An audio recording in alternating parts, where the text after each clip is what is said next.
How to create a attendance sheet in Google Sheet. How tracking attendance doesn't need complicated software.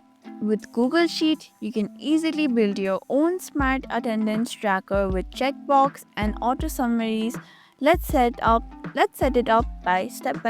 Firstly, the Google Sheet automatically has some templates that will help you create attendance. You have an attendance template ready for you, but if you don't like it, then you can always come back and change it. Go to a new sheet and then over there enter your, and you can add dates over here, date and then present.